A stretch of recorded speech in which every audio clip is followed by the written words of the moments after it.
Deep with Audie and Coach B. What's up? Audie's like awkward. Well, how am I awkward?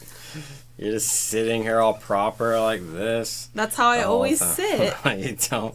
I sit like that. You're just hating. Mm-hmm. Mm-hmm. I'm not going to keep doing that. Because whenever we're driving or just in general, we'll just keep going back and forth until somebody... This week. I guess. Anywho. Why are you quiet? I think it's too much partying over the past few weeks. No, it was... you said anywho, so I figured you're going to say something. No, I just said it. Jeez Louise. Anywho, welcome to episode 3 with Dig Deep with Audie and Coach I already B. said that. I know that, but I feel like that's a whole segment that we could probably erase, but we're probably not going to erase it. No. What time is it? Almost 7 o'clock, and we are in Westlake Village again with our man Ed over here. Ed. I hope you guys had a great weekend. We had a great weekend. Busy. Well, the last 2 weeks started off with my birthday. Oh, yeah. Then your birthday. And my birthday. And then... we had the run with SoCal Trail. Yesterday at Griffith Park. If you are new to running and want to get into trail running, SoCal Trail does this whole summer series, and there's only a couple left, I believe, maybe one. But they do these community runs, and for all levels. We usually have 2 different routes, a shorter route and a longer route. But yeah, I mean, it's a great community. If you definitely want to join us for that on the next one, look up SoCal Trail events, SoCal Trail on Instagram and Strava, and then you'll probably find everything there. She went for the first time yesterday, and man, I'm glad I didn't have to run. I volunteered, so I was glad that I was at the at the aid station. I'm choking on my own saliva. That was it's a long day. Now I think she has more respect of what we do, especially for me and Keith getting up early because we're the farthest out. Me, Keith, and Jenny. So getting up early and doing what we got to do. Yeah. Getting up at 5 a.m. Oh my gosh. Mm-hmm. I mean, I'm not again, I say it all the time. I'm not a morning person yet. I will be. I kind of did like getting up that early. But I don't know. I love sleep. I get a lot of sleep. Brandon always makes fun of me being a really heavy sleeper. Mm-hmm. Which, literally, I will sleep through anything. You have to really shake me to wake me up. 8 hours of sleep at least every night for you. Easily. Yeah. I'll probably get like 6 or 7. Unless we stay up and watch scary stuff on YouTube, then that's like 5. Oh my god. The superstitious mountains. Yeah. Weird shit like that, I guess. Or you belong to the or she belongs to the streets. Yeah, I know. That's my favorite one. We watch too much crap. Yeah. Crap that makes us laugh or scares the crap out of us. So we figured that so last Thursday is my birthday. I turned 39. And while we were running on this trail that I do all the time, I figured we might as well try to figure out our episode that we want to discuss today. She had kind of a breakdown, which she'll probably go through all that, which was actually more eye-opening to her based on her outlook on life now and like how much gratitude and appreciation she has towards a lot of other things. But she'll probably get into that more. Mm-hmm. But it was a good, what was it? I did 9 miles that day. I did 7. I'm so proud of myself. That's the longest trail run. Proud of you. 7 miles in a long time. We didn't really go for pace. We just wanted to go out and run and hike. And eventually she may end up running this race that SoCal Trail is going to be putting on in September. And it's a half marathon on the trail. So she's trying to figure that out. Unless you just freaking sign me up again. Like you did on the last one. Nah, we'll see. We'll see how that turns out. No, don't sign me up. So we're just going to keep training on the trails for her.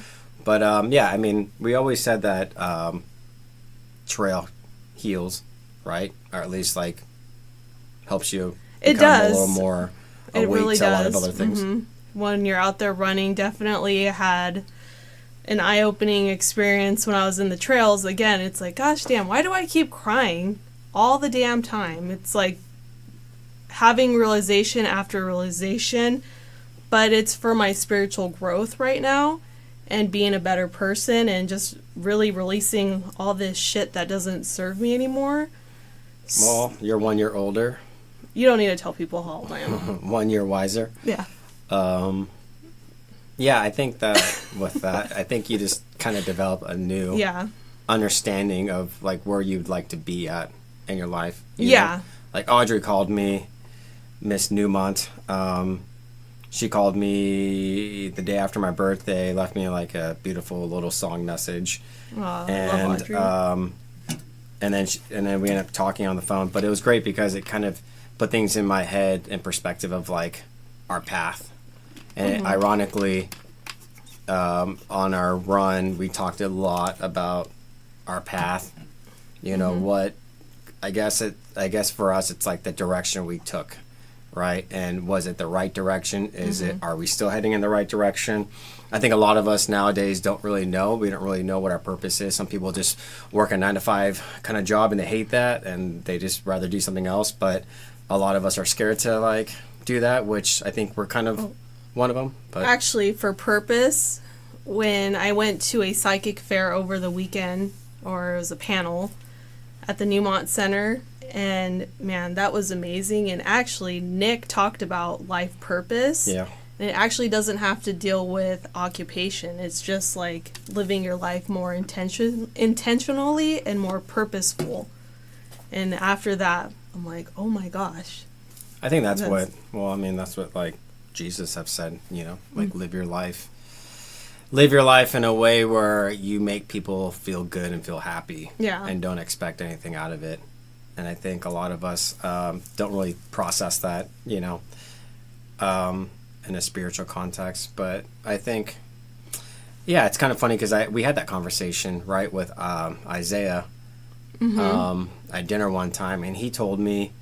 He said, you know what, I feel like your purpose right now is doing what you're doing in Camarillo with trying to build more of this running community, but also like make it more family, Yeah. like family feeling, you know, kind of thing. Like I'm helping a lot of runners out all over the United States, but locally, you know, I think I'm just kind of building myself to who I am as a person, as a coach, as a husband, so people kind of understand me more. And because of that, I'm getting more people hitting me up for coaching, which is great. Yeah, that's always a good thing. Um, Well, I think even if you're not like coaching someone, you're just an overall genuinely kind person and somebody that's very approachable, yeah. easygoing. Don't let any of this stuff scare you off. What did George say?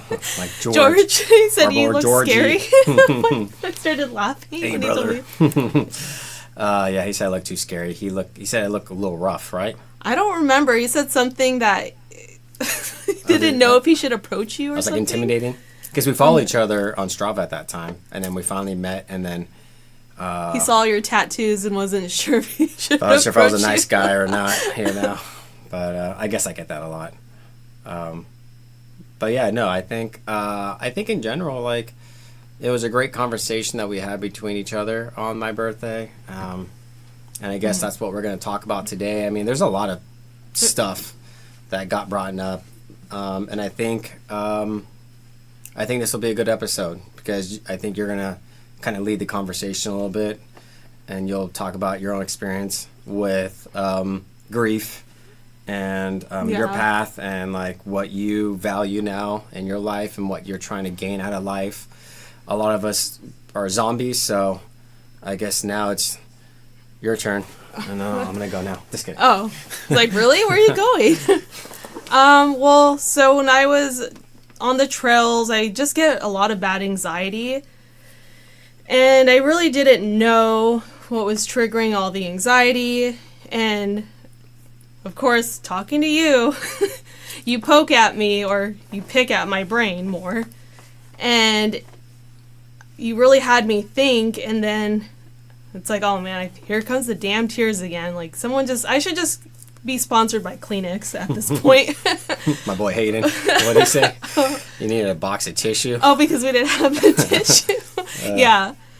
But, yeah, so I'm just like hiking up, and then you're telling me, come on, you could run. I know you could push yourself. I don't know why you keep holding yourself back.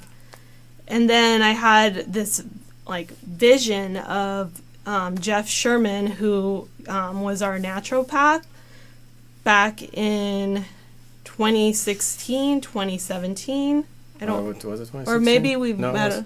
Was it that time? We met him in around 2016, I guess, and we met him in 2016. But he became more of our herbalist, I think, like 2018, beginning of 2018, because we weren't really like looking at an herbalist. We just hung out with him because we met him from our old life coach, which we're going to talk about that today. Yeah. But we met him through her, and and then he was just like a good soul. Like, he really was. And so I thought about all this, my fears being on the trails, and coincidentally, he was an avid hiker, and he sadly passed away on the trails. Was it 2019? 2019? Yeah, I think so. I don't know. Yeah, it might have been 2019. Yeah. So I just like broke down and cried, and... But you understand, like, the context of it wasn't like this guy's hiked around the whole world. So it wasn't like he wasn't unprepared or anything. It's just the people he went with, from what they had mentioned to the officers and all that kind of stuff, search and rescue, they were pretty much saying like they were pretty much all gone to water, and it was like almost 100 degrees that day. Mm-hmm. And Jeff gave him the last bottle of water, and he said he's going to sit in the shade for a little bit. He sat in the shade and then ended up just passing out, from what they said. Yeah. And then he just never woke up. So that's how we found out. We actually found out, ironically, on the news. Yeah, and we saw the dead body. And we didn't know what it was. We didn't know who it was. I mean, and so when Nick called us, he said that was Jeff that passed away. I said, "Oh my gosh, we just saw that on the news of a body found in Malibu that died from heat exhaustion, heat stroke, whatever." They got rescued out, so it wasn't found. They got him, sadly, and everyone was safe, and it was just really sad. So I like broke down, cried, and it's like, oh, I never had that time to really like. I mean, I cried when it happened, but I never really realized that I was holding this fear of being in the trails, like when it got hot, thinking about, oh, maybe this is why I'm so afraid, because of Jeff when he passed. I was always out in the trails by myself. Like, I just get up, go for a run, or after work, I would just go out and run, and it would be hot, and it never really bothered me, but I'd have all the proper hydration with me and do everything I think we just didn't really think about that stuff at that time. You're just kind of like, oh, it's hot, just take my time, ease into everything. But I think as we got older, we started to realize that sometimes putting yourself in a position like that is not always the smartest thing. And since Jeff's death, that kind of that was more of a trigger, being in the heat because of the situation that happened to him. And even some days I think about that, of it's so hot out here, and I've run in hot races. I mean, like from Zion to like Big Bear at that time. I mean, like they're in the high 80s, and I remember not even thinking about it. I was like, well, my body's cool. I did this, I did that. But I think for you, it showed up as the heat just shows up as a trigger for you. Yeah, it's more of a trigger for releasing of the grief, and you know, he really changed my life, like, seriously, like, really got me into the whole holistic healing. Yeah. And my lifestyle. If you know me, I am a hippie. Yeah, like modern hippie. Well, more of a modern hippie, but... Like, you're not living off the... No, well, in San Francisco, the tour guide, when he was describing hippies nowadays, we were both quiet in the car, like, oh, that sounds like us. But I'm very into... We're just holistic. Yeah, holistic, We try to live more of a holistic lifestyle. as much as we can, mentally, emotionally, physically, spiritually, really looking at everything as a whole. If I have a headache, I'll be rubbing lavender oil on my temples. We just try to stay away from big pharma stuff as much as we can, because we know like a lot of that stuff is just full of other things that can have side effects, and we've learned over the course of time, like if we need to, we'll do it. It's not like we're against all that, but if we can figure out another solution that can give us the same effect as being on pills, then we're definitely going to do it because it's more natural. So, well, definitely, because I used to always get all these like allergies, sinus infections. I was constantly going to the doctor. Oh, I have a sinus infection. I need a Z-Pack. I think one doctor at one point said, "You don't need all that." It's like, no, I hate feeling this way, or just popping Sudafed like they're freaking candies. So Jeff, and realistically, what Jeff did was he embraced more of like the Chinese, Eastern style medicines of herbs and stuff like that, and really like meditation, drinking certain teas, taking certain supplements. He did a lot of this energy type of work where he would put this thing on your finger, and then it would kind of like your body would kind of respond in an energetic way. And that's what kind of Larry does, but more holistic in that sense of touching and feeling certain parts of the meridians. And I think from that point on, Jeff really just kind of set the tone of like, this is the kind of lifestyle that we want to live, and we want to be by. You know, especially like we preach that a lot to our friends and clients. You know, and they may think we're woo-woo, and they may actually accept it, which they do. Some people just never want to look at life like that. Some people like to look at life from a different perspective, and I think the way we live our life, we try to live as much as we can with holistic ways, holistic approaches. Well, it's funny. It's like the woo-woo, but I don't really see myself as that. I'm just more living my life, and like I said in a last episode, I'm not everyone's cup of tea, and that's cool. I don't really, honestly, give a shit if people think I live my lifestyle weird, because you'd be surprised though. No, I know. A lot of people live that same No, lifestyle, I get super excited when I meet somebody. I think we met like through them. so many people. I met so many people through SoCal Trail, just being like part of that company, that have the same viewpoint, as me. Yeah. And it's funny because no one really talks about it. It's like if someone finds out that you're a Republican, they like hate you automatically, and it's like same thing. If someone finds out you're a Democrat, they automatically hate you for that reason. But like a lot of people that we talk to support us, encourage us to like keep moving forward and keep living that lifestyle that we want to live. And it's just crazy nowadays that someone's going to judge you based on like taking mushrooms or like drinking mushrooms or like you know what I mean, or whatever, living off grid. Like it's so intriguing.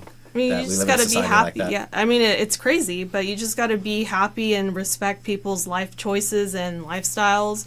I don't necessarily always agree with certain people's life, the decisions they make, but you know what? I'm always going to support whoever it is, and also I don't judge people as much as I used to. It's like I feel you were really bad. Huh? So you were really bad. Yeah, I was really bad, but now it's like I could care less. But now it's when we got COVID, it kind of changed our perspective because you could probably already tell about just being holistic, but like we went more of a natural approach, and then during COVID we took some stuff that was not up to par with the news, and it helped me out for sure. And I think people looked at us and said, all this crazy stuff, but in reality, like it's what worked for us. And here we are, living and breathing, talking about it on a podcast. I think a lot of people created fear into that, and that's today's episode 2 is I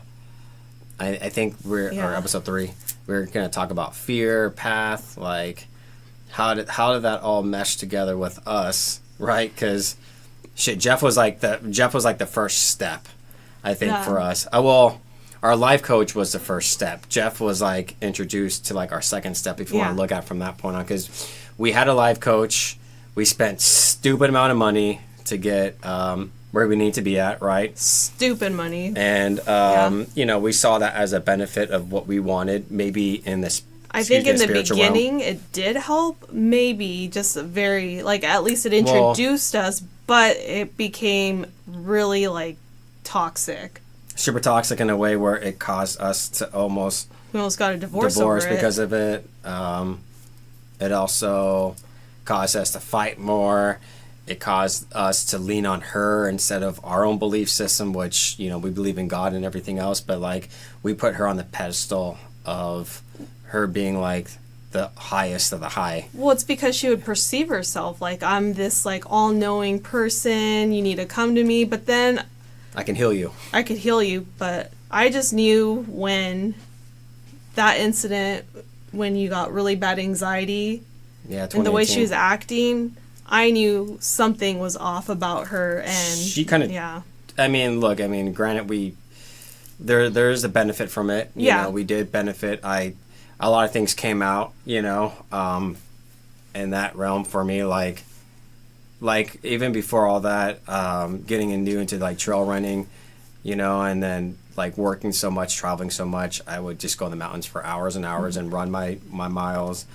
And then I had a mental breakdown, which it kind of scared me in a way where I didn't want to leave my house for so long. I think I had such a hard time going down the street, feeling like all panicky and stuff, because this one panic attack I had was like full blown, but not really. I just assumed it was in my head, and it just triggered everything else. Well, I think you thought you were having a heart attack, because I remember... No, I can tell, like, I was pacing myself a lot. You're pacing, but I told you you're having a panic attack. Just breathe it out, and then you ended up calling her. Well, I had to, because I was traveling. I think I was, like, so depleted of everything that just burnt out. I was so burnt out from working my job, which was a merchandiser for a high-end retail company. And the amount of travel and the money that they paid me was good, but it wasn't, like I realized, like, my health is more important. And so anywho, she pretty much said, like, I can heal you from all your problems that you're dealing with, and it really didn't heal me. It just caused more issues than anything. And in some way, I mean, this may be a trigger for certain people, but, like, she came up to me one day and that one time, and she was like, are you gay, this and that, right? And then I came out and I said, well, like, I was sexually, like, molested at a younger age, and then that triggered more stuff of, like, more anxiety, and it kind of opened up, like, a whole can of worms for me.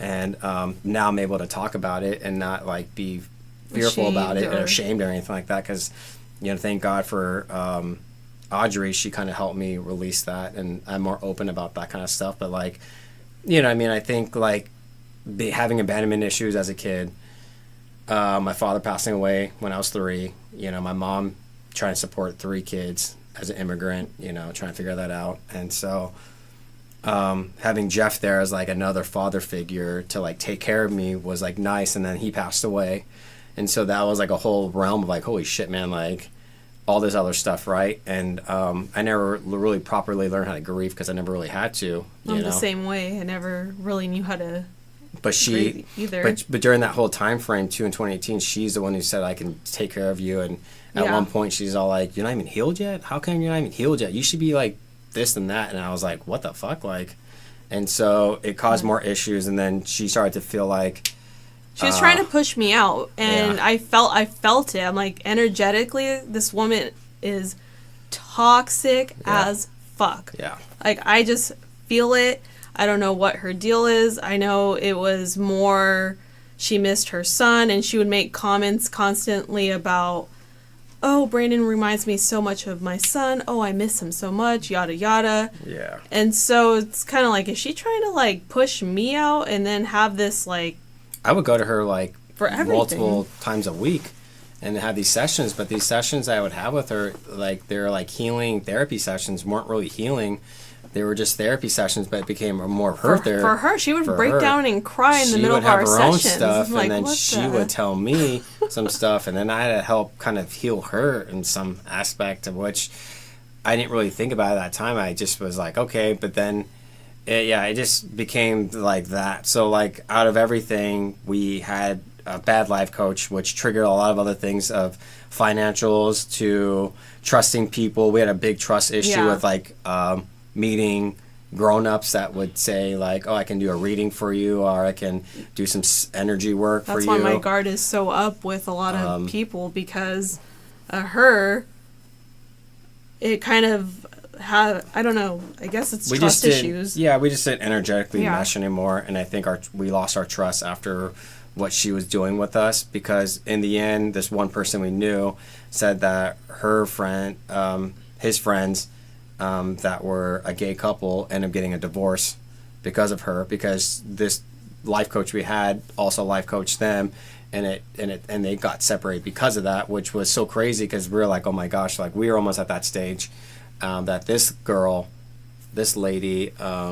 was doing. And you know, there's a lot of people out there that say like they're life coaches, they can help you with this and that, and for a while it kind of triggered like, oh, I don't even want to trust anyone like that, you know. But when you generally have a connection now, like there's 2 people I know that just became certified life coaches, and you know, they're super valuable, super great people, and I've been talking to other people about them to maybe if they want to get coached at some point. But I think it's funny because people see us as life coaches, and I'm like, I don't even see myself as a life coach. I just talk, and I've been through a lot as a kid, so it just becomes more natural for me to be like, hey, what's up? I know what's going on. I deal with this and that.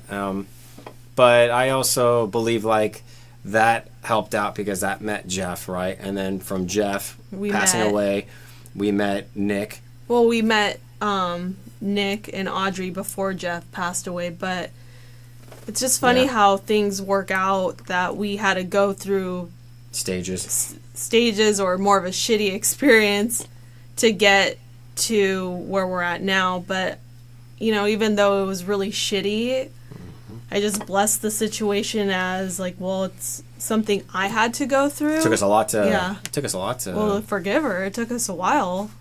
Yeah. I mean, maybe there's still some part of us that still get annoyed and upset about everything, because when we're going through a rough patch, we still think like, fuck, like that fucking lady, you know. But it's also like we're in situations where we're like, okay, cool, like that was just an experience. That's just another chapter in our book of life. And I definitely think like Audrey and Nick doing the energy work and doing the therapy work for us has been a huge win for us, because we typically, you know, like I said, we had trust issues with people. And so when they got us in a good space, you know, Nick never judged that at all. He wasn't like, oh, you should be done with this. You know, he said, you just have to keep doing the work, because life itself, there's no finish line in reality. Yeah. It's just whatever the finish line is to you, that's what it is. But to us, like I think about it, I'm like, there's no real finish line until you pass away. Like you do what you got to do, work on yourself, and you just keep growing. You keep growing in all aspects, body, mind, and spirit. And so I think while we were on the trail, we were talking about that, and then you're talking about like your own fears, right? And then you're saying, well, I don't even know what path I'm going to be on. You know what I mean? I don't even know if I'm on the right path. And we said, oh, I guess today's episode's going to be life choices, paths. Well, just rolling with it, but it just keeps, all this stuff keeps coming out, where I get these like visions in my third eye, where it's like memories. And I'm realizing, shit, I really suppress a lot. I know I've gone to Audrey and talked about the suppressing, but I just can't believe how much I've, like, dang, it's like buried deep down with like the suppression I'm doing. 100%. And this morning, was it this morning? Yeah, I think when I woke up, I saw myself as a little girl, and I'm very sensitive. That's just who I am. And I remember when I would cry as a little girl, I never really got comforted. Sometimes I did, and sometimes I didn't. If my mom was around, for sure she would comfort me. But my dad would always tell me, like, no seas cayona, which is don't be a coward in Spanish. So constantly hearing don't be a coward. And I remember even around his family, gosh, you cry so much. You're such a crybaby. And it's like, well, if I'm getting bullied by my older cousins and getting my hair pulled, like, what do you expect? Of course I'm going to cry. So I'm just very sensitive, and just sometimes people would be really mean, and it's like you're hearing don't be a coward. So what did I do? I just, instead of showing emotion, I'd hold it in. And now as I get older, I keep, like, what's this feeling? Like, I feel I'm going to cry or I'm angry. Oh, I see. It's because of that incident happening. I don't know how old I was in the 0 to 8. But just now, it's interesting. And it's just coming out. Yeah, it's funny because over the weekend I think it was like Saturday morning. Yeah, I woke up really early in the morning and I kept on seeing visions. Growing up Catholic, I had these visions in my head on Saturday. And it was crazy because I was like, man, like, what is this? So I went to go look it up to see what it was.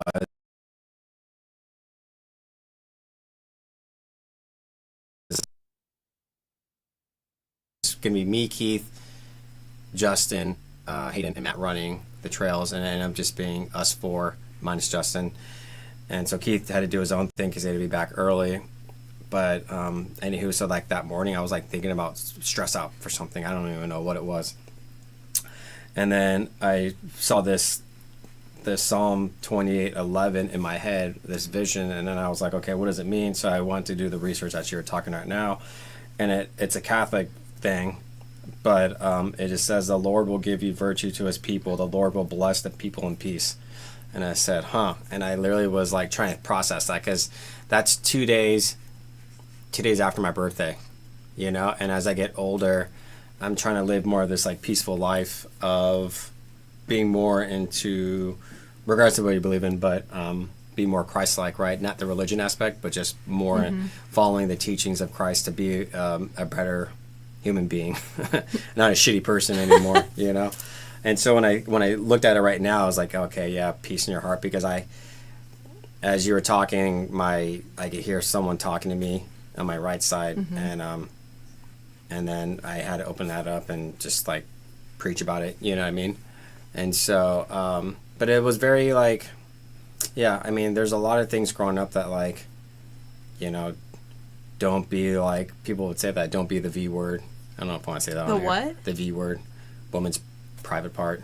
Oh. My brother used to say that to me and all that kind of Don't stuff. say that word. That's an awful word. And so like he said that to me growing up as a kid, because I was like, I was a little sensitive. I was always scared. I was always fearful of stuff. And then once I kind of released and let go, it was easier to surf or bodyboard like big waves at that time. And 2 incidents happened in one day where I almost drowned twice. So like I traded the water for mountains, right? But I love being in the water. I mean, you see me. I have like such an excitement when I go know. out. What do you go, bud? When we went to Hawaii and you're just going to the waves. Yeah, I loved it, I just sat down in the sand. Come join me. No, thank you. I don't know what's out there. But I think like, we've been through that, and I think just like that stuff, releasing it and allowing us just to see the fear, but overcoming it and not let it affect us. And I think some of it still does affect us because we still deal with a little bit of anxiety. Like the moments we can finally let go and release that, it's going to be much easier. You know what I mean? Like we talk to Ed about this stuff all the time. He's our production dude. You can wave, Ed, but you can't see him. We talk about all this kind of stuff, and he's very good at channeling when he's in that whole realm. But it really did teach us a lot of how fearful we are and what we can do to release it, and it's a work in progress. We don't judge ourselves anymore. We used to judge ourselves really hardcore. Like I'd be like, what the fuck? I used to be able to run in the mountains for like 10 hours and not feel anything. I feel fucking good. And now it's like, when I was dealing with that stuff in 2018, I was like, I go a quarter mile and I have like a fucking panic attack. Because of that stuff. And so I think the therapy work helped out. But then also knowing like, now we're on this new pathway of of, am I on the right path? Like, what am I doing? You know, am I living my life to what I should be living my life up to? You know what I mean? And so now we're trying to distinguish what's the right path. We had a conversation about our living situation. And currently, you know, we live with my mom, helping her out, and she helps us out with watching our little love bug, Cody. Oh, Cody. And so we sit there and we're like, well, we want to get our own place, but then the market's so crazy high, and it's like, I tell her, I'm like, I don't want to overpay because I know, like, that's not worth $4K for a 2-bedroom when we could buy a house and pay the same mortgage, Yeah. right? So, like, it's trying to distinguish, like, what is the best option for us. And I think that pathway for us always gets a little lost because we want to go left, but we go right. And, you know, there's always a section for us, and I always see this in visions a lot, of sometimes we need to go right to go left. Mm-hmm. You know what I mean? And in some way in life. And I think right now we're at this, like, windy road where we feel like we're, like, nonstop up and down, up and down, up and down. But I know eventually, based on what Nick has done for us, astrology-wise, mm-hmm. that things are going to shift more to where we want it to be at. And ever since I had that reading from him, like, I've had, like, 3 people sign up for coaching with me based on energy and being in alignment with who I really want to be and what I'm trying to do. Because I have, like, 3 jobs. I'm juggling 3 jobs at once and trying to juggle this and trying to juggle, like, everything else. Especially this week's kind of chaotic week for me with everything. So it's just learning how to balance out everything and know, like, whatever path I pick, it's the path I'm supposed to be on at the moment. Yeah, I think that's where I'm still trying to figure out my path in general. But, well, if I pause a lot, it's because I'm trying to process downloads that I get. I just know that my path is just being more calm and being more happy and finally just releasing all this crap that keeps surfacing. And I know I'm going to make an appointment with Audrey to get all that squared away. But it's doing the inner work myself, in which I don't do any of the tools that she's given me. And that's on me, but but when you look at where you're at, though, like, you see Audrey, you do that, you do the energy work, you see Noah, so, like, you shouldn't judge yourself based on all of those components of, like, I should be doing this, I should be doing that. Like, you already did the first steps of doing what's uncomfortable for you, which, you know, seeing a dietitian. Oh my God. That was like that was a stubborn person right there for 2 months, right? Well, because the reason why I didn't see a dietitian right away, so a lot of people that know me, I openly talk about how I had an eating disorder. I was bulimic. And so even though I haven't done that in years, I have these tendencies where I just had a really bad relationship with food. And so I thought that controlling how I ate would help me look a certain way. But that's why I didn't want to go see a dietitian, because I knew, I was like, oh my God, they're going to actually make me eat food. Not that I'm, like, starving well, I guess it kind of is. It was. In a way of starving myself, but it's like... But I think once you saw the results of, like, how I started to feel and feel now, right? I'm a little sleepy. I mean, granted, like, summertime always makes me sleepy because it's hot as shit outside. We're complaining, so we're so soft in California. I know. It's like 80s, and we're like, oh, it's so hot. And it's like 120 in Nevada. But no, thank you. But I also think, like, I think when you saw me go through my transformation within that realm, and be like, wow, I mean, you can talk about that, but, like, I could tell, like, you were more excited for me to start this new journey because you knew, like, my potential of, like, becoming a better runner, waking up and not feeling like crap, not sleeping for 3 hours of a nap, right? And so it changed a lot of these bad habits, even though I kind of fall backwards a little bit, but now moving forward again. We all go through phases, right? Nothing's ever perfect. No.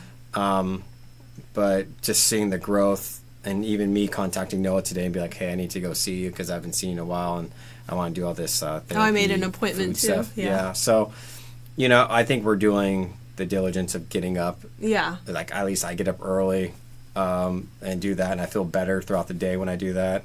I'm able to get a workout in and get my run in during the day and have to train clients. And, I think just having a handful of people in your pocket definitely has helped you out. It has. And I helped just, me out. sorry to interrupt, I would just realize that I was judging myself with, I should be doing this, I should be doing that. And I could have told you that. I know. Told you a long time ago. But part of me, I'm a big time perfectionist. Always needing to control the outcomes of everything. Everything has to be perfect. Even the way I look, I have to look a certain way and dress a certain way. But now it's what our naturopath now, Larry, told me. Another place I swear I'm again crying one time when I went to go see him. He's like, "What's wrong?" And I just started venting about the perfectionist aspect, and he's such a nice and I think I was with you that time. Yeah, he's such a nice and caring person, and he said, "Don't strive for perfectionism, strive for excellence." Yeah.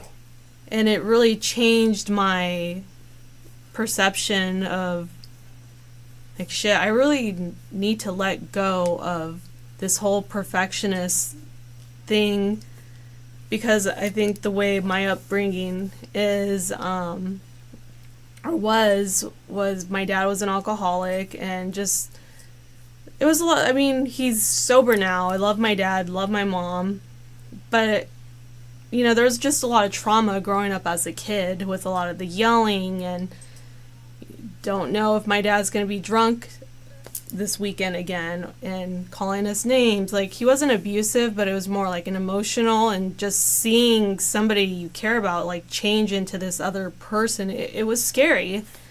And so I think part of me of controlling the way I look and eat, but I was also told as a kid at 10 years old, I'll never forget my family pinching my sides, saying I was fat.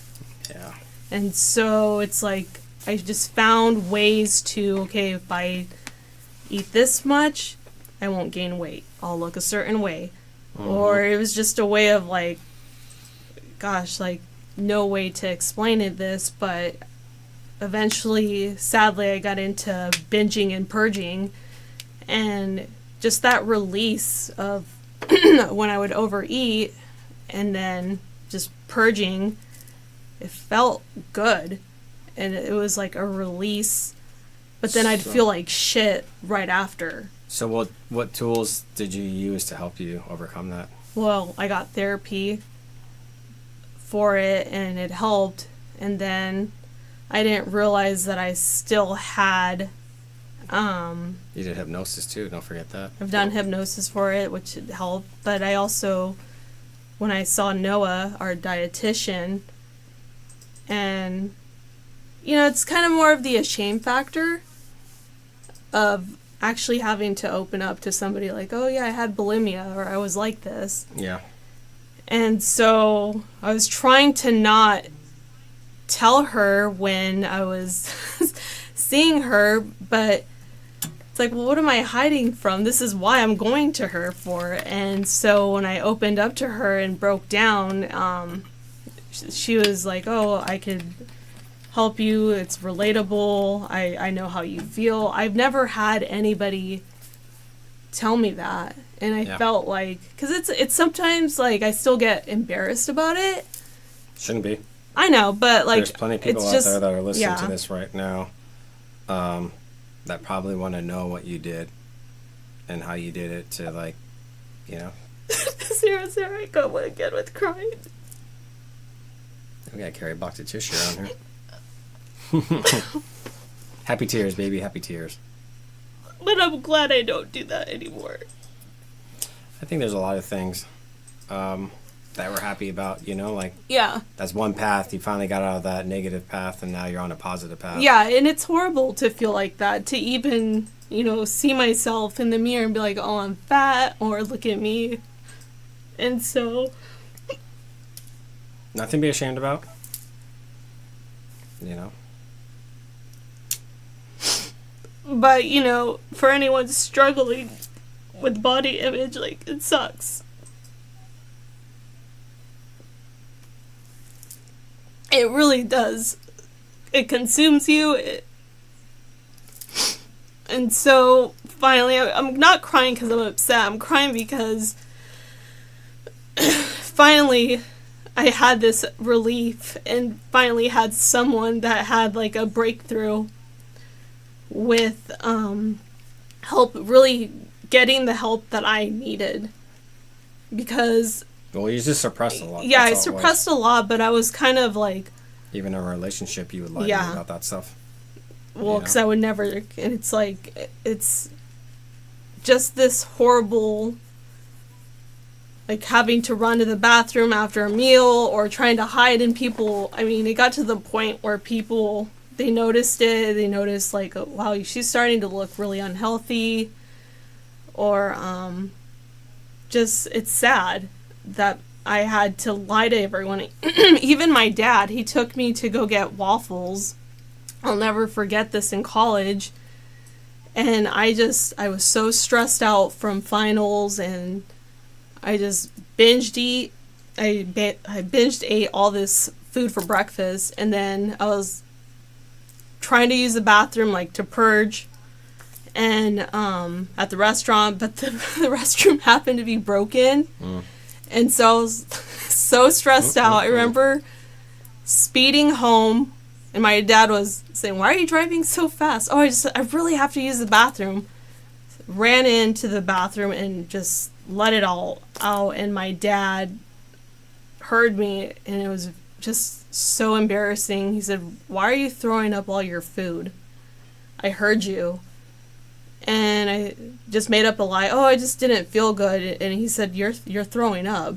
Yeah. And I think even your friends started to notice also that I disappear. Like, it just... I don't even remember that stuff, to be honest with you. Well, I remember, like, a lot of your friends would tell me. I honestly couldn't even... Yeah. I couldn't even remember any of that stuff. I think us growing up together, we've pretty much been together for about 20 years, going on 20 years. Half the... I mean, in reality, from, like, 19 and, like, till we got married was, like, a big blur. Because we were the drinking? We were drinking, smoking, different smokes. I don't miss them. And so I think, like, everything was a blur. So, of course, you're going to remember stuff because it's, like, your trauma and, like, what, you dealt with. I think I was in my own world of trying to figure out how we're going to afford a wedding or afford a place to move or working this dead-end job. You know what I mean? And so, that was your path at that moment of doing that, but now you're not in that realm anymore. No, and that's why I'm so grateful for Noah, because she really taught me to love yourself again. To love myself again, how to really... Relationship with food. I literally had the shittiest relationship with food. You would think as someone being a runner would be eating a certain way, but you'd be surprised. I'd say, "I'm not eating carbs. I'm not eating this." Well, there's also a lot of... I mean, now more runners are coming out now saying, like, there's a lot of collegiate runners saying, like, oh, like Nike got hit hard with that stuff, for the females and stuff like that. Oh, yeah, that's but, like, horrible. You have to look a certain way. If you're, whatever weight it was, right, you were way too big, they called it, right? You're too fat, you need to be skinnier. And so now you have all these different athletes coming out that are, like, hybrid athletes, I guess they call them, where they're all bodybuilder-looking dudes and they're runners, and people are starting to lean up, people are starting to feel good about themselves. No one's always going to be skinny and be like, "Oh yeah." Like, people who look at me and they know I'm a runner already, right? And maybe it's a short shorts, maybe it's not. Sure. But I think people could associate, okay, that guy, you can tell that guy does some type of athletic stuff, right? But in the end, I think you just got to do what you felt was appropriate, and which was finally talking about that. She's been wanting to talk about that for months and months. And we were talking about this podcast so long ago, I think like 2 years ago, we posted about it, Free Your Spirit. That was original Oh, yeah, podcast. that was her original name. Yeah. And then we didn't really know what it was going to turn out to be. And then we ended up doing this. And then our main man, Ed, over here, was like, I got a whole setup at my job, and might as well come over and record. And and then we finally did it. I know we kept getting pushed by Spirit to come to finally this, talk, yeah. even though like we don't know who's listening when we do this, you know. And so I think for us, even though right now we're still building a following of who we really are, yeah, you know, as human beings, spiritual beings, it's nice to have like support from people that have listened to us and be like, wow, I didn't really know this about you.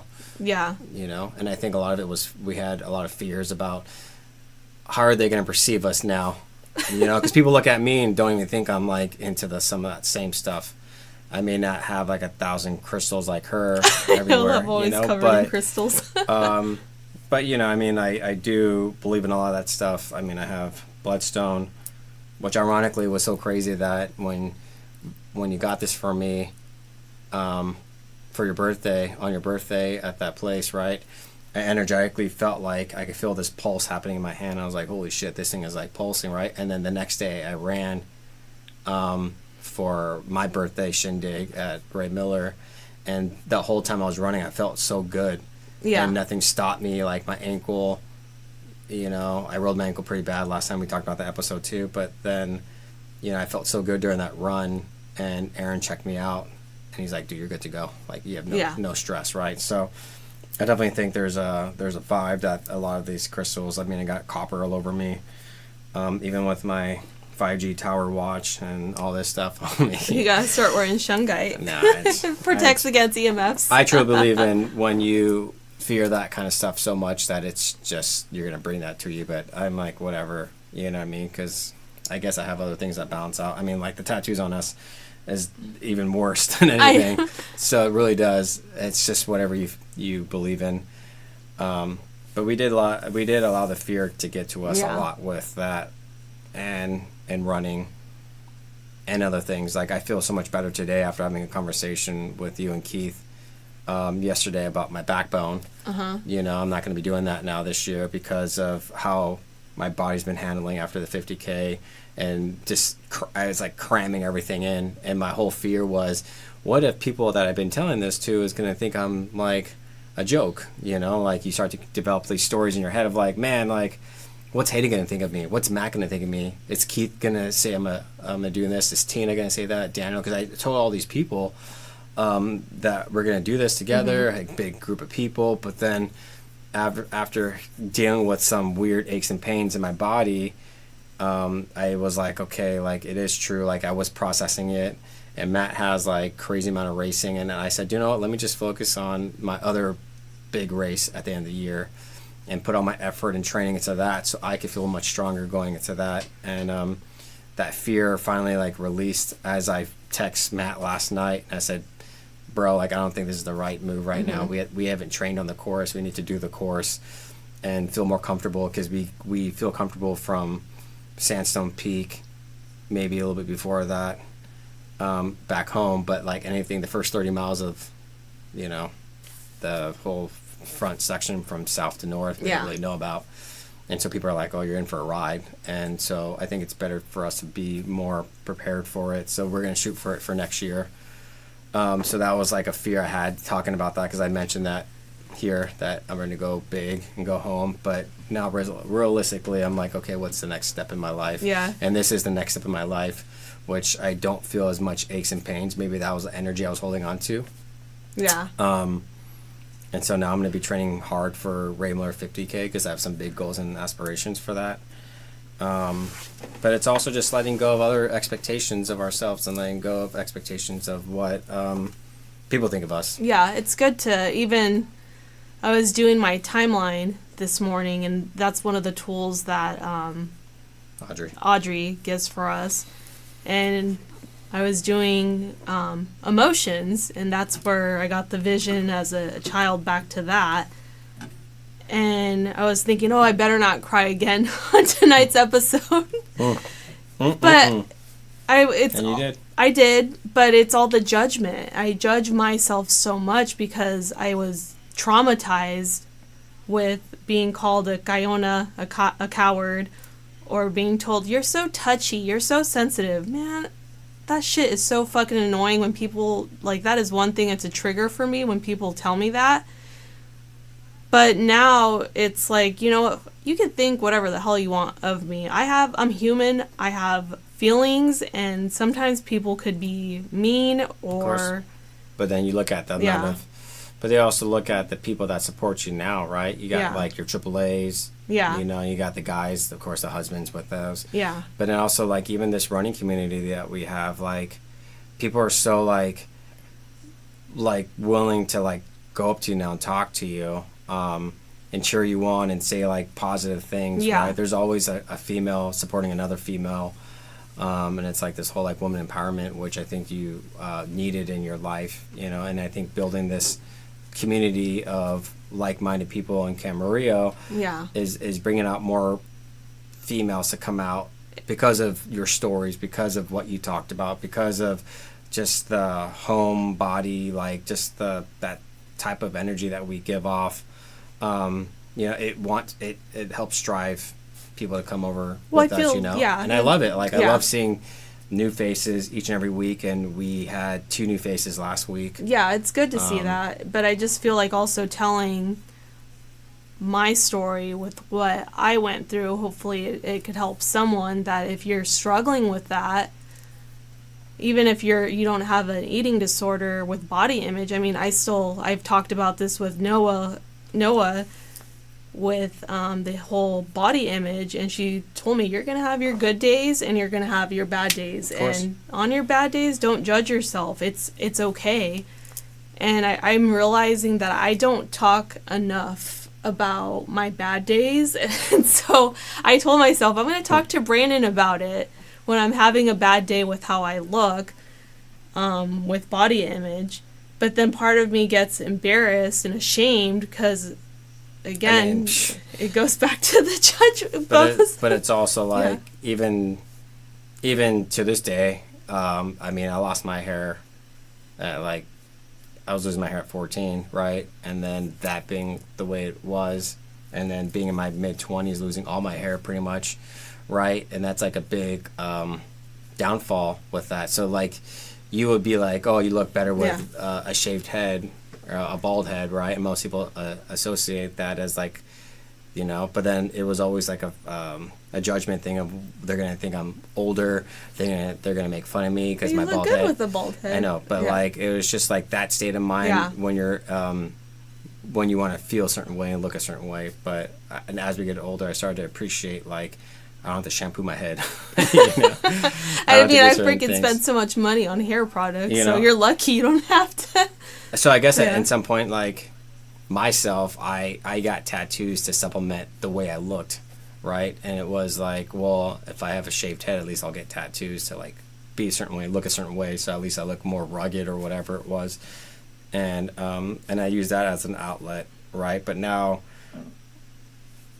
it's just like, I get them because I love them, and I mean, I'm covered head to toe pretty much. I know you are.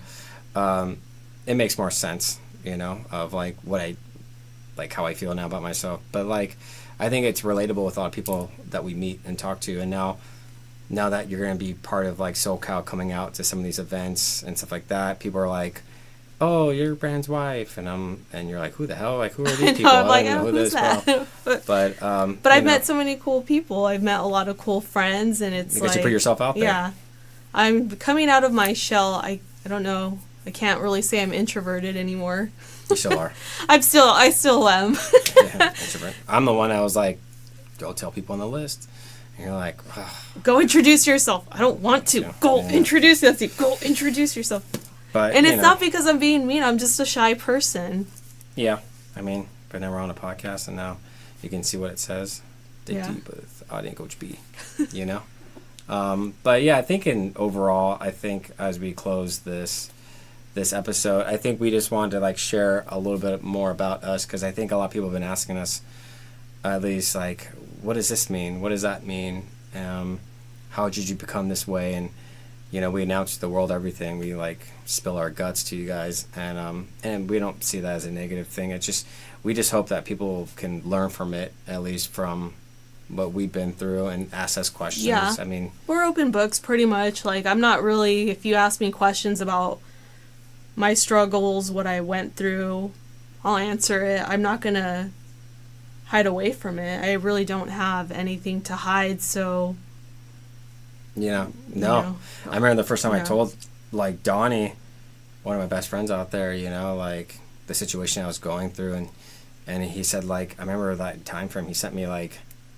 Donnie's such like, the nicest person. Sent me, like, a paragraph saying, like, what I was going through didn't define who I was as a person, And it's giving me teary thinking about it because I've always had the support from him since I was 15, since he couldn't read my writing in high school.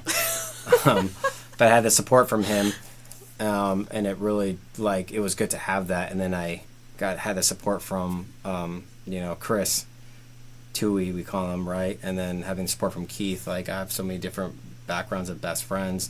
Each of them kind of give me a new perspective. I've known Donnie for 24 years. I've known Chris since I was like 5.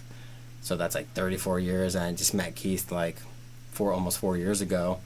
And so, like we create this tight knit of like best friends we have. Yeah. And it's really nice to have that and that support system without any judgment at all, Well, you don't leave your trash in my car, but then you leave your fucking trash in my car. That's another story. Okay. But yeah, I mean, other than that, reach out to us if you feel like you want to ask us more questions, I know it's so limited on our time with what we can speak about, and everyone knows we can talk and talk and talk. More of you.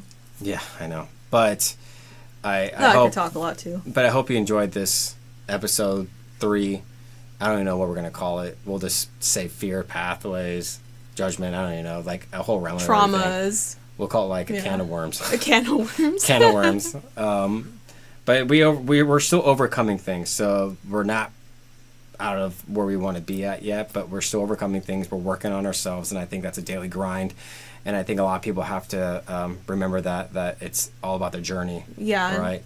So we're on our own journey right now. We're learning, we're developing, we're growing in all aspects. Releasing fears. Becoming more in tune to the gifts we have, and just kind of putting ourselves out there more and more each and every day. And so I, Coach B, want to say thank you for everyone that's listened to this episode and watched us, if you did watch us on here. And I don't know if you have anything else to say. No, I don't have anything else to say. Well, I guess not. Hopefully I don't cry in the next episode. Maybe when I go see Audrey. maybe her new nickname is Tears. Oh my gosh, is that my new trail name? Maybe no, that's not a trail name. You're not on a trail. Huh? You're not even on a trail. Oh yeah, we're in the studio. We're in the studio. I mean, maybe Ed could put a trail mountain back here, or something. But no. Other than that, say what'd I say? Why'd I say that? Thank you. I don't know why I said. You said. Thank you for. I don't know. Thank you for listening to us again. Just have a great morning, afternoon, night, whatever it may be. Whatever. If you're watching this or listening to us, thank you. Thank you. And We love the support from all our friends and family. We hope to gain more people, and just want to say thank you again. And may I see the light in you. And namaste. All right, Ed. Shut it down, baby.